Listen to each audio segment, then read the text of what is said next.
Have you ever felt completely stuck in your faith journey? You're trying your best, you're following the rules, but you just can't see the direction. Or worse, you're starting to doubt the original promise. That feeling of uncertainty is universal.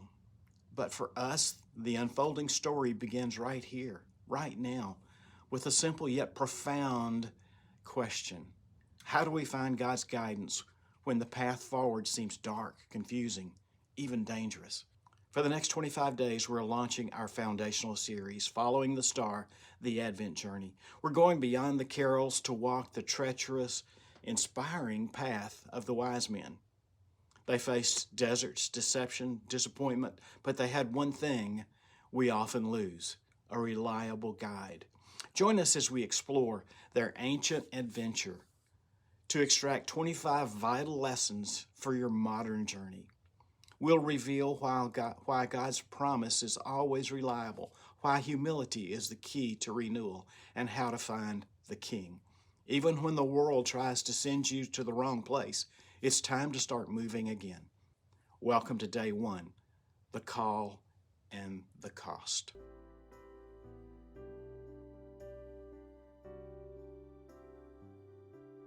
You think you know the story of the wise men, the kings, the star, the gold, but there is a secret hidden behind that famous Christmas story, a secret of preparation that lasted not for weeks or months, but for centuries. And the story of the wise man's preparation, long before the star appeared, will change the way that you look at Christmas. We usually focus on the star, the destination, the end point. But today, let's talk about the journey that started long before the starlight. Expectancy. That deep, ancient feeling that God is at work, even when you can't see the signs. Think back to being a child, remember? Those last few weeks before Christmas, that electric feeling, the hopeful anticipation of a special unknown gift. Christmas Eve, it was impossible to go to sleep. Then the rush into the dark room early that Christmas morning, maybe even before the sun was up. The heavy stockings there by the fireplace and the tree lights glittering in the darkness. The hoped for became reality. But as we grew up and became adults, that luster faded a little, right?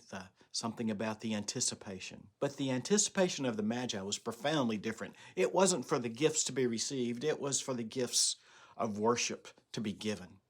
And it wasn't an anticipation of days or weeks, but as I said, of centuries.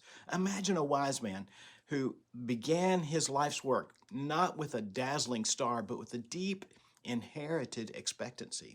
The hope wasn't born yesterday. It had been passed down from prophet to father to son, generation, pressing through the empires, through the silence, through the moments of doubt. This wasn't a restless impatience, wishing that God would hurry up. It was a hopeful anticipation, a quiet certainty that God's plan, though moving slowly by our human standards, was always in motion. They cultivated a long view hope. Their preparation lasted their lifetime, their study time. It was based entirely on an old promise. They were ready for the journey not because the star was shining, but because they had believed the promise would be fulfilled. Now, we are called to that same posture this Advent. We live at the in-between time. Christ promised to return. A second Advent, if you will. But the signs, they're often subtle and buried beneath the noise of our busy lives. If we only look for the dramatic, the instant fulfillment, we will absolutely miss the small, consistent movement of God. So, what expectations are you carrying? Are they based on instant gratification? Oh, I have to see it today. Or are they rooted in the steady, unchanging promises of Scripture? Expectancy requires that you look beyond the immediate and simply trust that God is weaving an incredible tapestry across time. We are called to keep watch, not with anxiety, but with a calm, steadfast hope. Hey, be like the Magi. Trust that the fulfillment of every promise is simply a matter of time. Be ready to move when the ancient promise finally aligns with a visible sign. As the Scripture says, but those who wait on the Lord shall renew their strength. They shall mount with wings like eagles. They shall run and not be weary. They shall walk and not faint. Isaiah 40:31.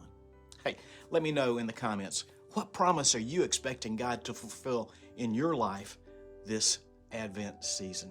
Hey, join us tomorrow for day 2 of Following the Star. Don't forget to like and subscribe.